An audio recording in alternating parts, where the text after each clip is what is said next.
boa tarde, bem-vindos. Vamos começar a nossa segunda palestra de hoje. Meu nome é Jorge Roberto Kawad, eu sou gerente de Legal e Compliance da BIMED.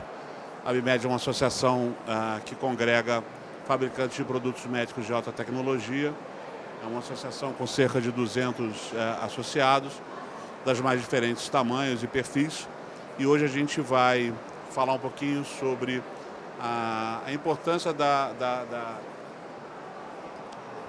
a importância das normas de privacidade na proteção de dados no setor de saúde e as principais convergências e similaridades que a gente tem no sistema de proteção de dados no Brasil, na Europa e nos Estados Unidos. Para isso a gente tem com a gente hoje aqui o Thomas Hannickel, gerente de Compliance Digital Ethics da Ambev, advogado na área de empresarial, com foco em direito de propriedade, contratos, direito digital, privacidade e proteção de dados. É certificado IAP, CIP e CIPM. Bem-vindo, Gustavo. Thomas. Também está conosco a Sandra Avella, gerente da área de Corporate Service da Ernst Young, Assessoria Empresarial Brasil. Ela atua também na área de Corporate Service, com destaque na atuação de privacidade e proteção de dados. É membro efetivo das Comissões de Proteção de Dados e Compliance da OAB de São Paulo, do Comitê Digital da Legal Ethics and Compliance e da Comissão Permanente de Estudos de Compliance do Instituto dos Advogados de São Paulo. Prazer estar com você também, Sandra. Eu queria começar falando sobre a importância da privacidade de dados, especialmente no mercado de saúde. Hoje, os equipamentos, os serviços, as atuações dentro de um ambiente de saúde, elas têm basicamente dados, né? Elas lidam com dados, lidam com informações sensíveis ou não, e é muito importante que exista uma rede de proteção, uma estrutura de proteção legal que permita que todos os participantes das cadeias que sejam envolvidas nessa operação estejam protegidas e, ao mesmo tempo, possam realizar suas atividades. Eu queria começar perguntando exatamente isso. Nessa área de equipamento hospitalar, onde a gente hoje tem muito equipamento que carrega muito software, muita tecnologia e, portanto, carrega muita informação do paciente, do hospital, da máquina, enfim. Quais são os principais cuidados que esses operadores ou esses proprietários ou todos os membros dessa cadeia precisam ter com informações que recebam, que armazenam ou que compartilhem nessa atividade? Começar pelo Thomas? Obrigado, muito prazer estar com todos aqui. Uma feira muito grande, uma honra estar aqui com você, Jorge, com a Sandra também. Acho que a gente podia começar dados de saúde, né? Dados de saúde a gente já sempre, né, em todo arcabouço jurídico nacional, a gente sempre teve que lidar com sigilo, né, sigilo médico, etc. Com o advento da LGPD, que é a nova Lei Geral de Proteção de Dados Pessoais, que foi aprovada pelo Congresso em 2018 e entrou em vigor agora em setembro de 2020, a gente tem que tomar cuidados ainda maiores porque ela regula a proteção ao titular de dados pessoais, né? Quem é o titular de dados pessoais? Titular de dados pessoais somos nós, né? Somos eu, você, todos que estão aqui na feira, né? Pessoas físicas e que têm seus dados pessoais, né? Então, exemplos de dados pessoais são dados CPF, nome, identidade, outros dados também, por exemplo, dados de localização do celular, por exemplo, desde que identifiquem uma pessoa que esteja transitando aqui pelos corredores da hospitalar. Isso tudo é dado pessoal. E a lei, ela trouxe e aí é o que mais afeta aqui a área de saúde, né? Trouxe uma categoria especial de dados, chamam dados pessoais sensíveis.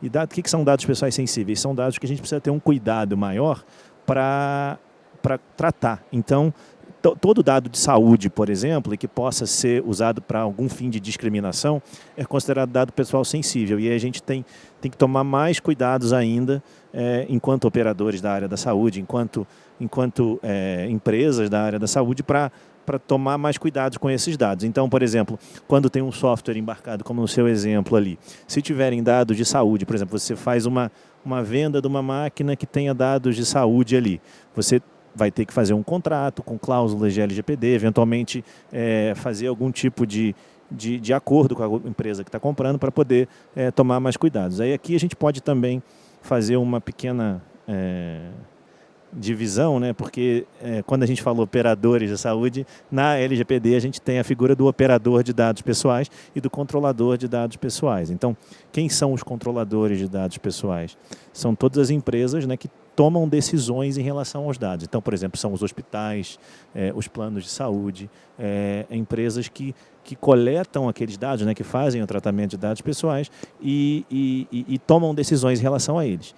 Outras empresas, por exemplo, prestadoras de serviço que atuam para essas entidades são consideradas operadoras de dados pessoais. Por quê? Elas agem por conta e ordem e com contrato de operação de dados, né, de tratamento de dados pessoais, para essas empresas. Então, só fazendo essas pequenas introduções, Jorge, para a gente colocar aí o público na mesma página. E realmente, na área da saúde, né, a gente, né, Sandra, a gente tem aí tem que ter muito cuidado, porque a gente vai quase sempre, invariavelmente, vai estar falando de dado pessoal sensível, tá, Jorge? Então, acho que não quer dizer que a gente não vai poder fazer o tratamento de dados pessoais, muito pelo contrário. A Lei Geral de Proteção de Dados, assim como outras leis na área da saúde, ela veio para a gente poder dar uma proteção maior para o titular de dados, para mim, para você, enquanto pessoas físicas, né? Então, ela permite isso. Ela permite isso como? A gente tem o artigo 7º e o artigo 11 da legislação, que tratam das hipóteses legais de tratamento de dados pessoais, que a gente chama de bases legais. Então, por exemplo, para a tutela da saúde, para essas finalidades, os operadores, né, as empresas da área da saúde, elas podem fazer tratamento de dados pessoais, desde que atendido todos os requisitos LGPD, com segurança, como segurança, que é muito importante, né, não deixar vazamentos de dados, né, na era de agora que a gente está vendo, desde a pandemia, principalmente, uma exacerbação de vazamentos de dados pessoais por diversos entes, inclusive entidades públicas, né? Na área da saúde não vai ser diferente, a gente tem que tomar esses cuidados, né? Então, é muito importante essa consideração. Sandra, eu queria ouvir um pouquinho de você nesse sentido também, né? A relação entre tecnologia e proteção de dados individuais, né? Sim, bom, boa tarde, pessoal. Obrigada pelo convite, Abimed. Obrigada a todos aqui presentes nesse dia tão frio. Ouvir um pouquinho de proteção de dados, né?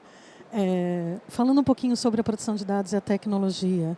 Hoje em dia, o avanço da tecnologia, ela abarcou praticamente todos os nossos negócios, né? Então, não há como não mais falar em dados pessoais e tecnologia, sem elas caminharem juntos, né?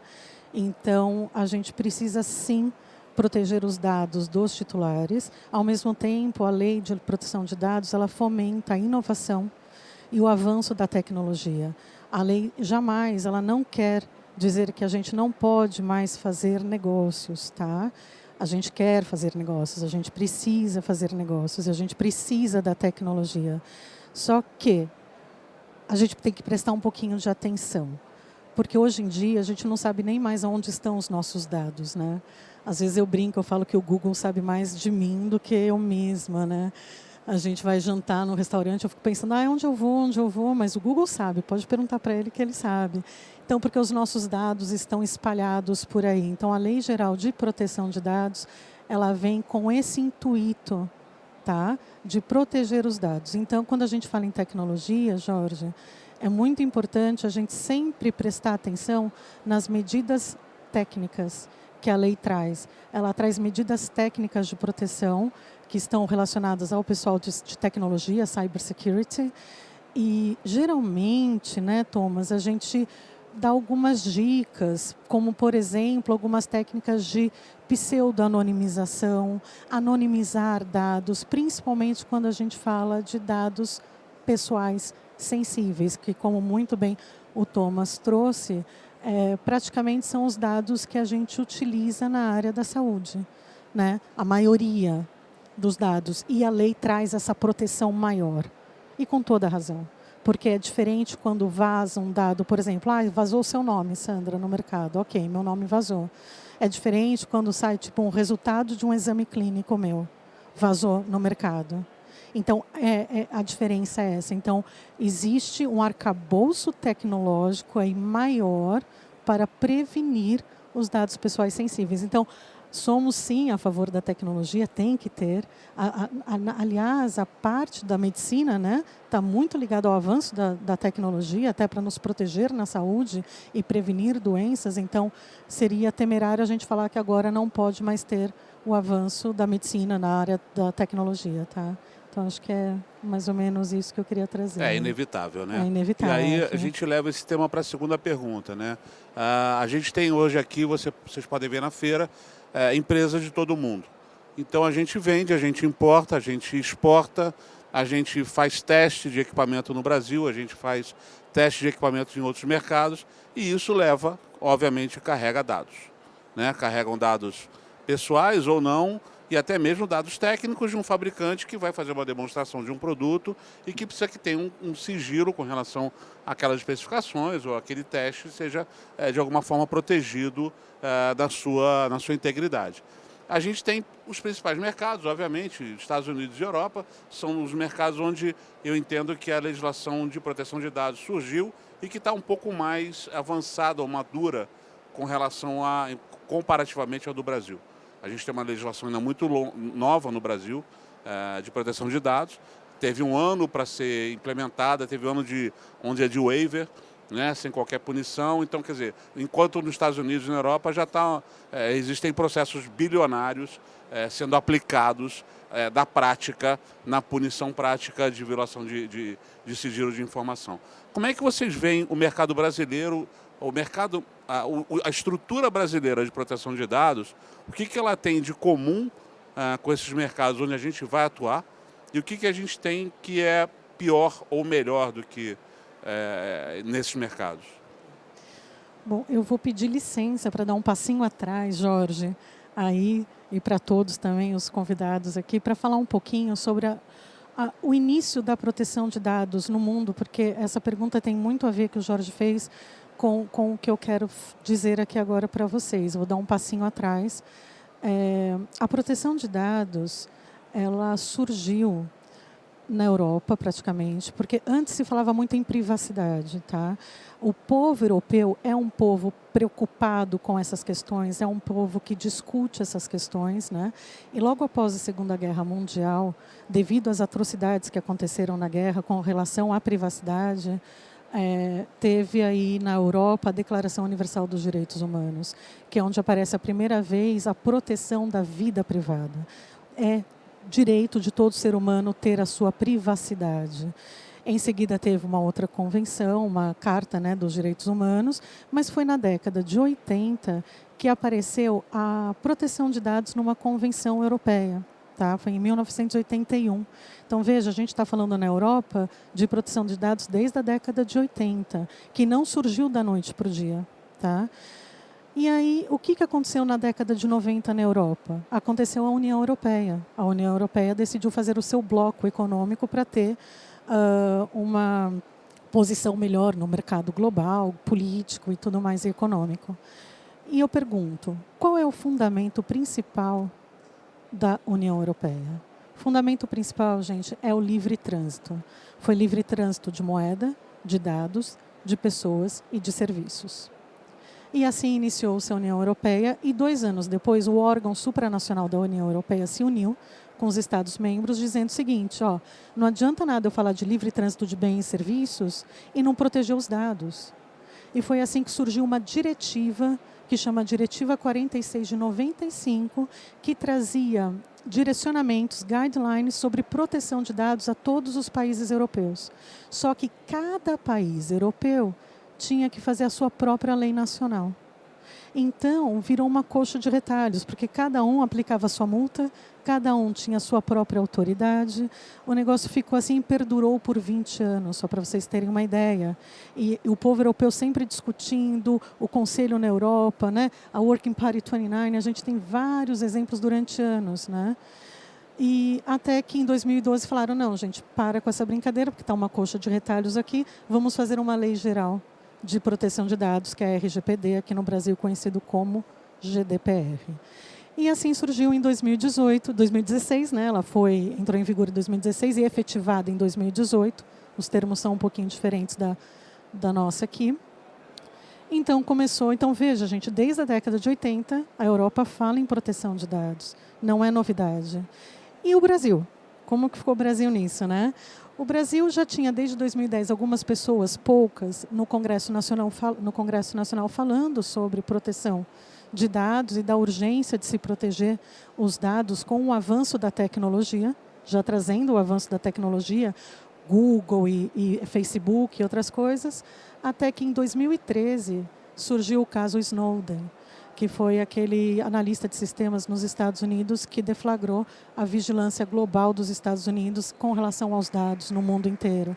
E os nossos governantes estavam, inclusive, também nesse rol. Então, houve ali uma corrida para se criar uma lei e surgiu o Marco Civil da Internet, que traz conceitos de proteção de dados, mas está longe, né, de ser uma lei de proteção de dados, mas foi o primeiro passo para a gente.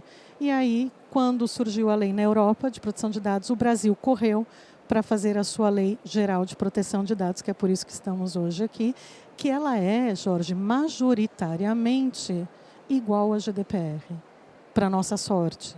Tem algumas diferenças, mas ela basicamente segue a mesma estrutura. Eu falo ainda bem porque a Europa tem todo esse histórico já, né, de proteção de dados. E aí a gente vai entrar nos Estados Unidos.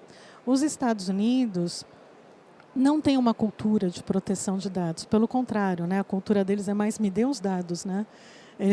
Quanto mais dados, melhor. Então, o que acontece? Lá não existe uma lei geral de proteção de dados nos Estados Unidos, mas com o avanço aí dessas leis no mundo inteiro, porque está crescendo o tema no mundo inteiro sobre proteção de dados, alguns estados nos Estados Unidos começaram a lançar as suas próprias leis.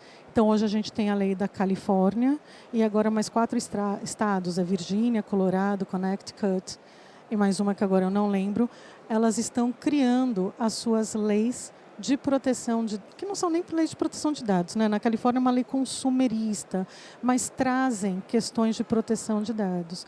E isso, gente, hoje, minha opinião pessoal, na minha visão, não sei se o Thomas concorda, mas vai parecer uma colcha de retalhos, como foi na diretiva, né, lá nos Estados Unidos, porque cada estado está fazendo a sua lei.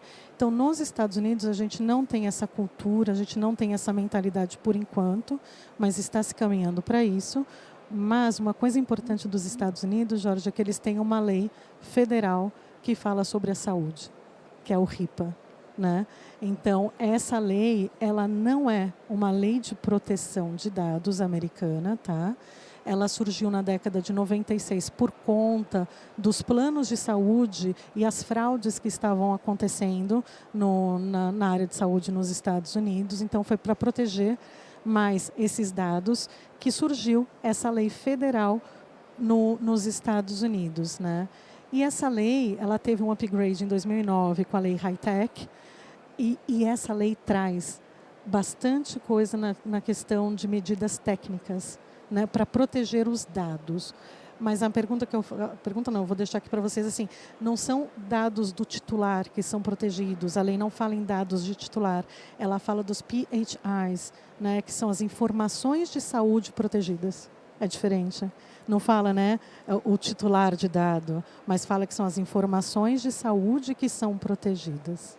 Tá? Então, desculpa trazer todo esse histórico, e eu falo muito isso, porque proteção de dados é mais do que você cumprir uma lei, é uma mudança de mentalidade. Então, é bacana a gente trazer isso, e o Brasil a gente está engatinhando, viu, Jorge? Até agradeço poder ter esse espaço aqui, porque a conscientização, esses debates, é muito importante para a gente trazer, para começar a entender a importância da proteção de dados, não só no Brasil, como no mundo também. Então, a gente tem bastantes casos aí para a gente discutir aí hoje. Obrigado, Sandra. Thomas, nessa linha, né?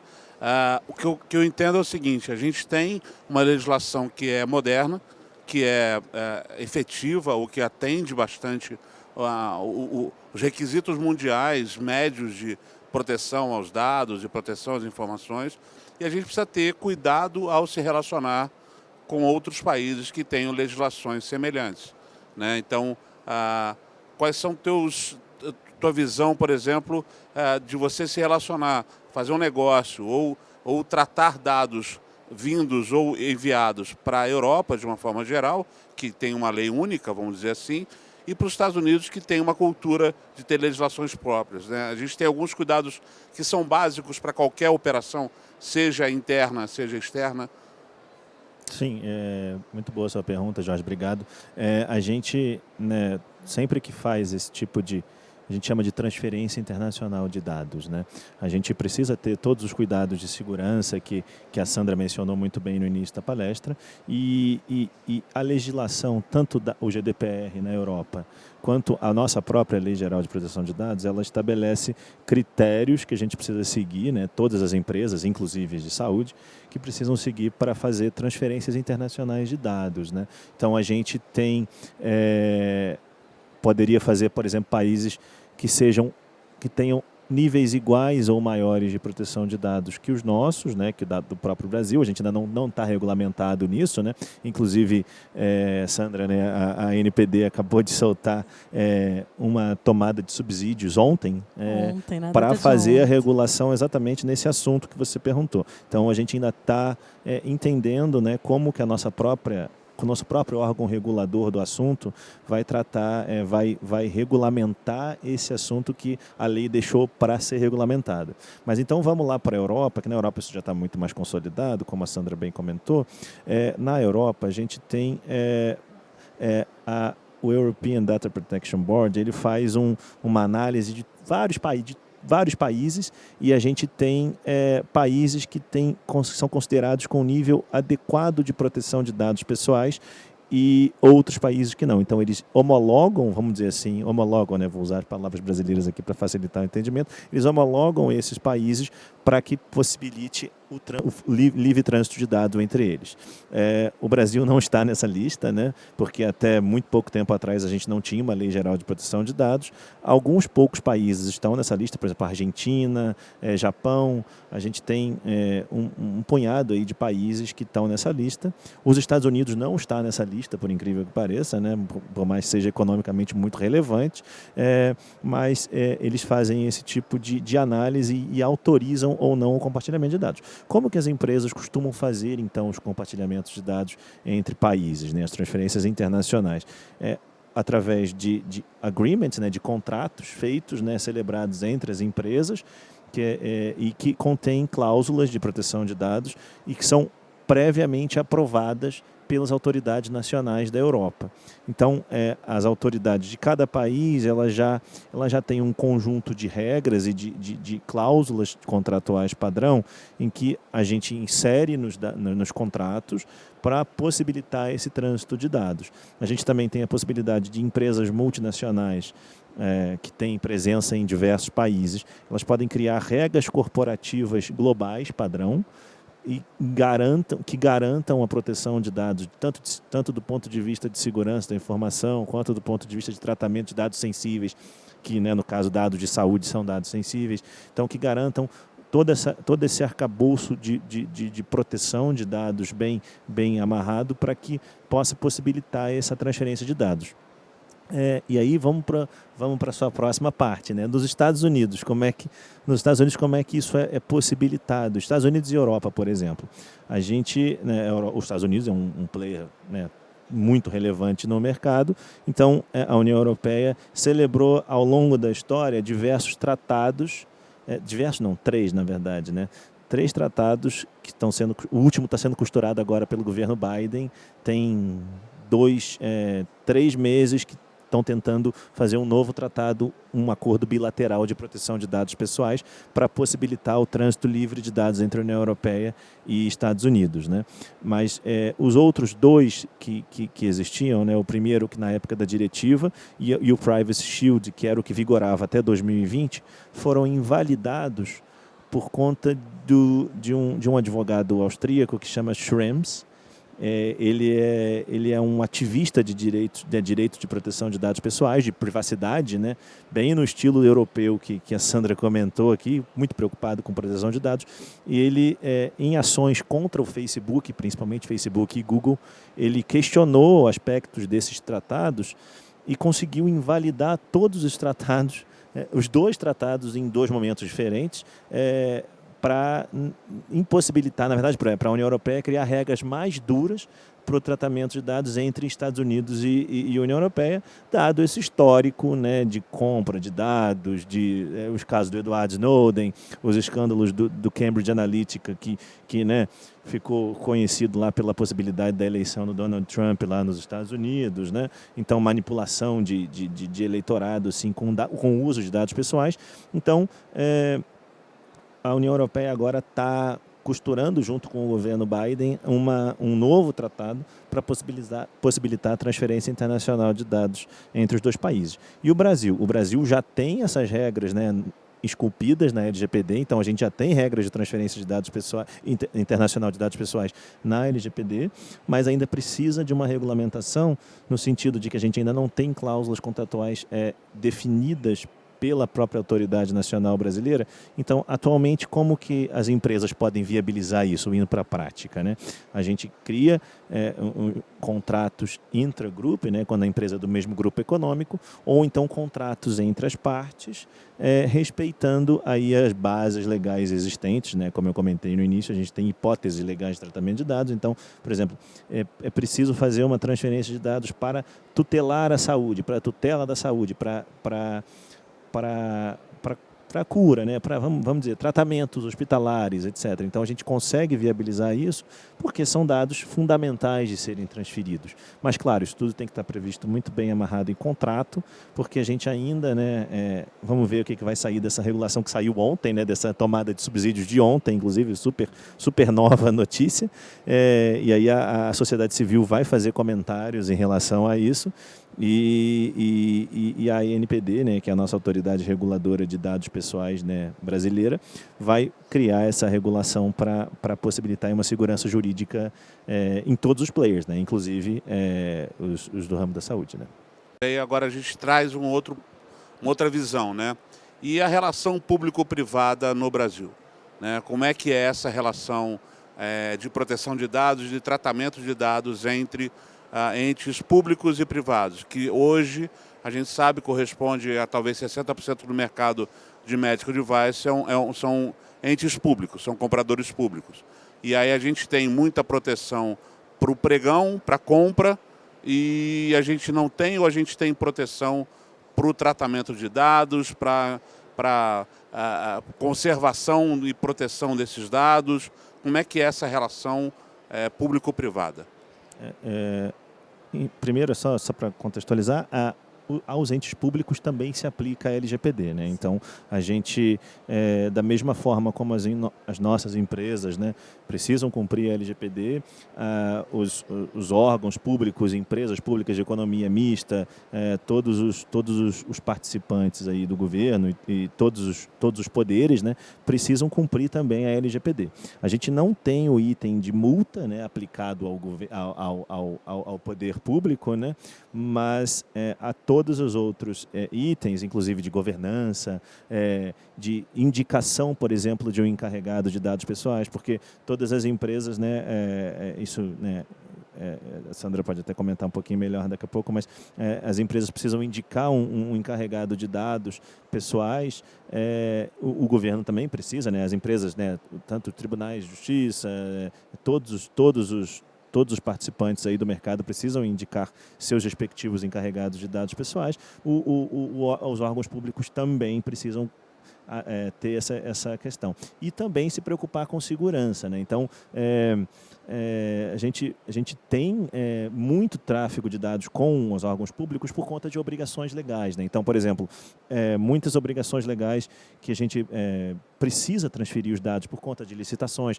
por conta de saúde pública, né? Políticas públicas que o nosso poder público instaura, né, no Brasil. Então, precisa, por exemplo, um exemplo agora, na pandemia, teve muito isso, né? Precisa informar os dados de quem pegou Covid ou não, para poder direcionar, por exemplo, grupos de saúde para uma determinada região. Então, é necessário essa transferência, esse tratamento de dados pessoais que a gente chama, né? Esse uso de dados pessoais. E os órgãos públicos eles devem cumprir. Se isso vai demorar mais tempo ou não para ser feito, aí de cada órgão, né, do poder público precisa ter esse enforcement, né? A gente não sabe como que a autoridade nacional, como é muito nova, ainda não teve fiscalizações, ainda não tivemos fiscalizações, por exemplo, nos órgãos públicos, como a gente já teve em algumas empresas privadas, por exemplo. Então a gente ainda não teve aí existem investigações, né? Existem inquéritos que a Autoridade Nacional já instaurou, por exemplo, para entender se houver vazamento de dados, por exemplo, dos nossos dados, por exemplo, no SERPRO, na DataPrev, vários órgãos, né? Mas ainda não chegaram a conclusões, então não teve nenhuma multa, multa não tem, mas não teve nenhuma sanção, por exemplo, as outras sanções aplicáveis, né, aos órgãos ainda, né, Jorge? Então, acho que é basicamente isso. Sandra, o que você acha que a gente precisa levar em conta ou se proteger ou criar proteções para esse relacionamento entre público e privado? Bom, primeiro é necessário que haja implementação de medidas de um programa de governança de proteção de dados, tá? Isso é muito importante. A gente tem aí algumas etapas, alguns processos a serem seguidos que a própria Lei Geral de Proteção de Dados traz, tanto para o privado quanto para o público, tá? Para ambos, e não só dados na área tecnológicos, para dados também em papel. Tá? A lei também protege dados que estão em papel, então aquelas fichas, prontuários médicos, né, em papel que não são eletrônicos também são aí assegurados pela proteção de dados. Então é muito importante que haja essa implementação de medidas, tá? Até é uma sábia decisão de negócios, tá? Fazer uma implementação aí de medidas, porque quando você implementa essas medidas de proteção de dados, você demonstra ao seu cliente que você se importa com a privacidade deles, entendeu? Então, isso é muito importante mostrar para o seu cliente que não, olha, eu me importo com a proteção de dados, porque grandes empresas, grandes hospitais já têm um programa em andamento, se não já concluído. E por conta de uma responsabilidade que a LGPD traz, que é a responsabilidade solidária, os grandes players do mercado não querem mais fazer negócios com os pequenos que não comprovem que não tem o mínimo de proteção em relação aos dados pessoais que eles tratam, principalmente quando a gente fala em dados de saúde. Estava lendo uma pesquisa, né, do RIPA, tem um jornal, Jorge, que está falando que nos Estados Unidos o maior ataque de hackers é no setor da saúde. E isso me chamou a atenção, eu fui entender o porquê e por alguns aspectos. O primeiro deles é porque o dado de saúde ele tem um valor muito alto na dark web. Os hackers vendem os dados de saúde na dark web porque vale muito dinheiro. Então, eles não vão atrás de outros setores, eles vão atrás do setor da saúde. Esse é o primeiro ponto. Segundo ponto, o setor da saúde não se preocupa com investimentos na área de segurança da informação, como, por exemplo, as instituições financeiras. As instituições financeiras gastam muito dinheiro para proteger o sistema de segurança. O setor da saúde está preocupado nos equipamentos, na área da saúde, né? Então, também está preocupado com a segurança da informação, mas não nessa monta. Então, os hackers, sabendo disso, eles vão direto para a área da saúde. E o principal, Jorge, que eu acho que é muito bom a gente trazer aqui, é a falta de conectividade entre os softwares. Isso é a maior brecha para os hackers, para a invasão. Por exemplo, o sistema de um hospital não conversa, da área privada, não conversa, por exemplo, com um órgão público. Não existe uma interoperabilidade dos sistemas, então existem brechas e é onde os hackers conseguem fazer as invasões. Então tem que tomar muito cuidado com isso. Eu acho que é algo que precisa ser levado em consideração, tanto no órgão público como também no órgão privado. E o pessoal de software que trabalha com isso tem que buscar todos os meios necessários que garantam que os dados ali tratados não vão sofrer nenhuma alteração na sua confidencialidade, na sua disponibilidade, né, e na sua integridade. Isso é muito importante. Eu falo isso porque eu acabei de ler uma notícia vindo para cá que o mês passado na França houve um vazamento de dados de pacientes através de um software que era um software de análises clínicas, né, para laboratórios, e houve um vazamento de 500 mil pacientes e dados de saúde. Isso é muito grave. E a autoridade na França multou essa empresa de software em 1,5 milhão de euros. Isso está no Enforcement Tracker, tornou público agora. Então, só para você ver o tamanho, né? Quando eles fazem a dosimetria da pena, eles veem tudo isso. Mas que tipo de dado foi vazado? Qual a quantidade vazou? Né? Então, eles vão aumentando a pena. E foi muito alta essa pena. Não sei agora como que está sendo recursos e tudo mais, mas teve essa penalidade. E também teve uma outra, muito interessante também na Itália, mas aí já não é de software, tá? Mas eu achei interessante porque é o erro humano, que acontece muito também, né? A gente se preocupa muito com a segurança dos softwares, né? Dos equipamentos e tal, e esquece que existem colaboradores, né? Existem pessoas que trabalham. E, às vezes, as pessoas, por falta de treinamento e conscientização, acabam tomando algumas medidas erradas, né? Então, parece que houve uma medida dessas num hospital psiquiátrico na Itália, em que um dado de uma paciente desse hospital, todo o prontuário médico dela e os dados pessoais dela vazaram por erro humano. E descobriu-se tudo mais, houve investigação, mas mesmo assim essa empresa ela foi multada em 10 mil euros. Né? Então veja que não existe uma regra assim, é sempre 1 milhão de euros, não é assim que as coisas acontecem, mas existe sim um estudo, uma análise para se chegar num valor da multa. Então às vezes a multa pode ser alta, às vezes a multa pode não ser tão alta, mas é sempre ruim pagar multa, né? A gente não gosta de pagar multa, então vamos, né, fazer de tudo aí. Então, o programa de privacidade, de proteção de dados, ela tem que ser implementada. E ela passa por várias fases, inclusive sob uma análise de riscos, tá? Então, é muito bacana, é uma coisa bem interessante de se implementar. E depois o monitoramento, né? A gente tem aí muitos clientes que falam para a gente assim, então acabou agora, né? Você já fez tudo, acabou o projeto. Não. A gente fez uma parte, um projeto. Agora existe todo o monitoramento constante deste programa de privacidade que vai ficar para o resto da vida aí nas empresas. Obrigado, Sandra. A gente está caminhando para o nosso final. Eu queria primeiro dizer o seguinte, a lição que a gente tira daqui é necessária uma estrutura de proteção de dados.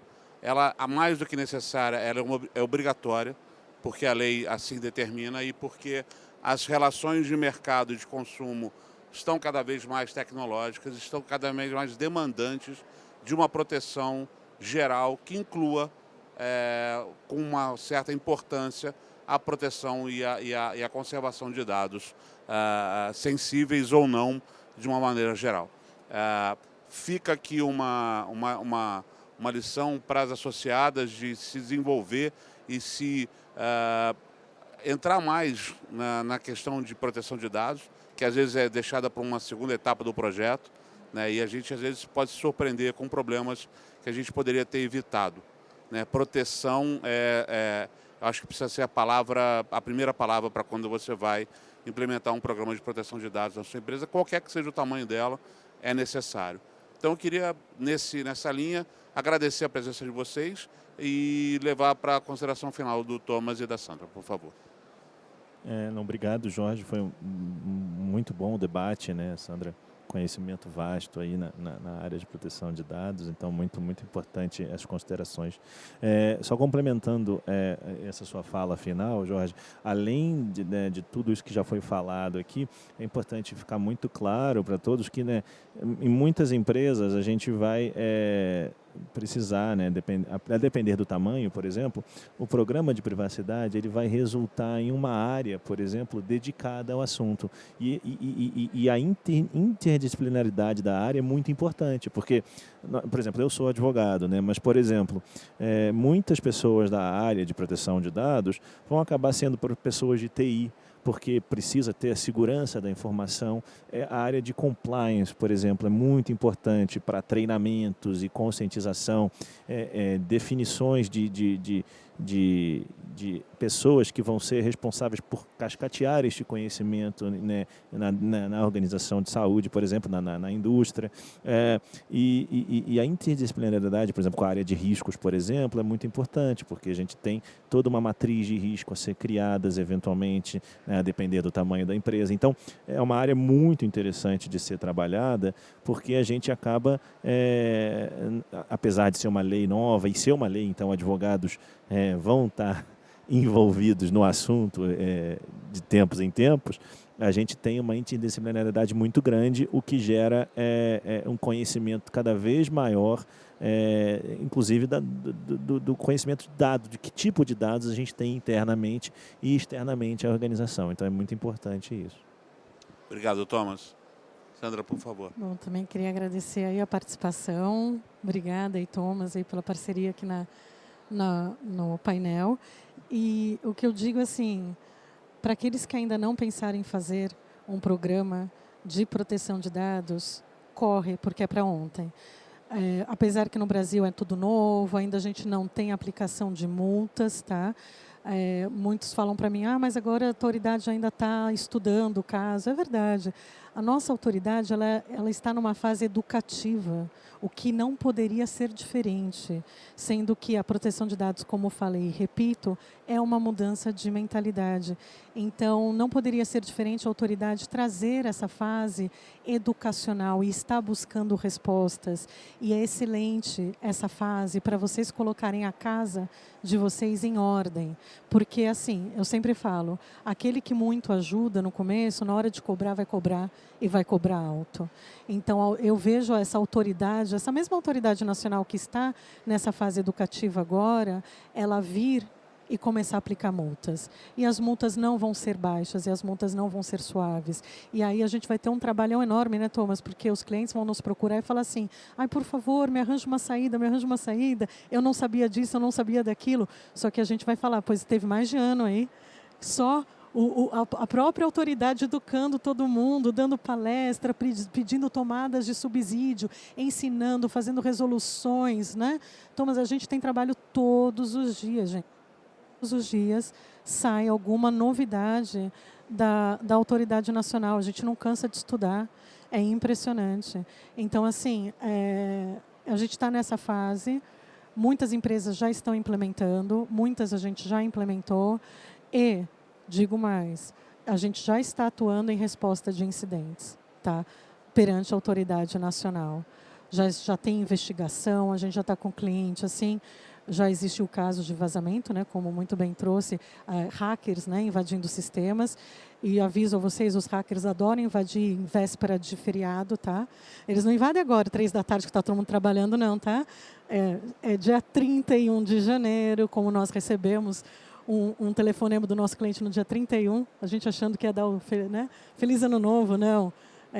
Estava tudo invadido lá, a gente desliga tudo, apaga tudo. Como apaga tudo? Desliga da tomada as coisas. Então, já está acontecendo tudo isso. Então, por mais que, mas na minha empresa eu não tenho dados pessoais, eu não preciso me preocupar. A gente escuta muito isso dos clientes também. Gente, tem. Vá por mim que tem. Tá? A gente descobre. Eu sou super investigativa. Então, nas entrevistas que a gente faz de mapeamento, a gente descobre porque tem sim. Então, esse é o recado que eu queria dar. Mais uma vez, eu agradeço aí a todos por nos ouvirem aqui nesse dia frio, nesse lugar tão gostoso e tão bacana. Obrigada, viu? Sandra, obrigado. Obrigado, Thomas. Foi um prazer ter vocês aqui com a gente. E obrigado a todos. Uma boa tarde. Boa tarde, pessoal. Obrigado. Boa tarde.